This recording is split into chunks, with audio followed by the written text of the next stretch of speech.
2022 ended with a major milestone. 1,000 unique Javi Lopez cards are officially in the collection. When that goal crushed, it's time to establish some new goals for 2023.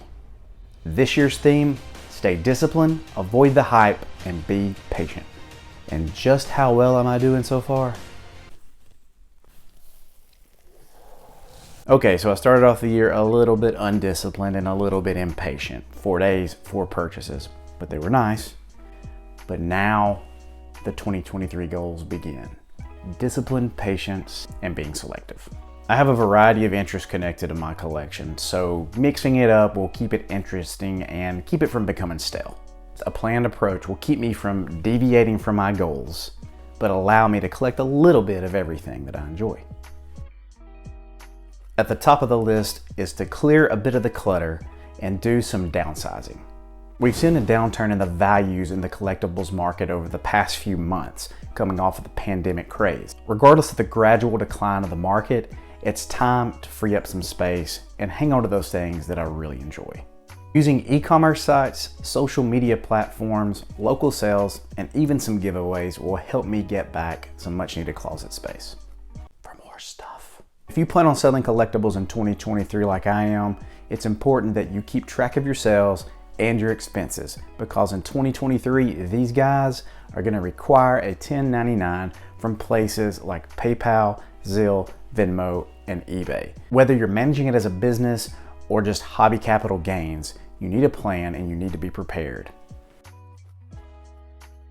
There's no better way to enjoy your collectibles than to display them, and there's a variety of ways to achieve a desired outcome. Adding a display case, shelving, or just repurposing what you already have can provide great enjoyment to the hobby at a relatively low expense. As I upgrade my display in 2023, I'm going to take advantage of the opportunity to rotate out different cards or different types of memorabilia based on the season or even events that have taken place, as a way to stay current with what's going on in the sports or other genres that I enjoy. I like to be more consistent with releasing videos that keep you interested, inform you about the cards or other collectibles that I have, and at the same time tell a story. This will be the most challenging goal, but it'll be worth it. I enjoy the editing process, and hopefully you do too. I'd like to set up a PSA and or an SGC account and see just how well my eye compares with the professional graders they have on staff. I'm not so worried about getting gem mint 10s as much as there's a few cards I just want to see slabbed for my collection.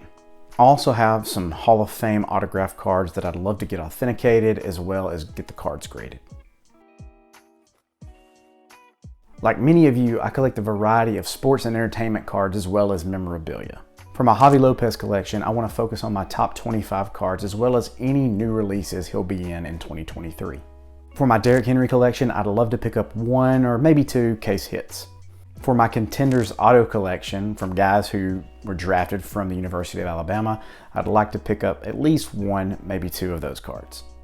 For my Hank Aaron collection, I would love to pick up either a 1958 or 1959 Topps in a PSA or an SGC, and I want to add at least 1 oddball card from his playing days. For the 1957 Topps Braves PSA team set, the World Champion Braves of 1957, I'd like to grab maybe 1, potentially 2 of those cards in a PSA 5 or higher. Luckily, the Aaron's taken care of. New for this year is a vintage Hall of Fame graded card.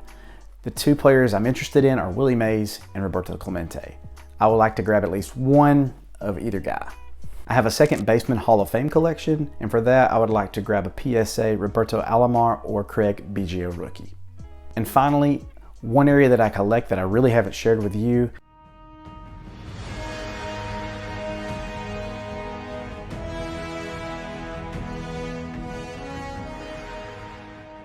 for Frodo.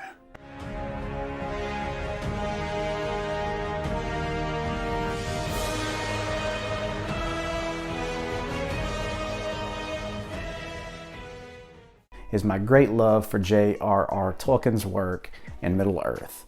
I love those books, I love those stories, and I do have a few collectibles from Middle-earth and from Lord of the Rings. But this year I want to focus on some of the early releases from Topps the autograph sets that came out in the early 2000s. So maybe look to pick up at least one autograph from the cast or crew. This is a lot, I know, but it's gonna allow me to look for a variety of collectibles, search for the right deals, keep me from being bored of the same chase every day, enjoy the things I already have, and learn more about this hobby.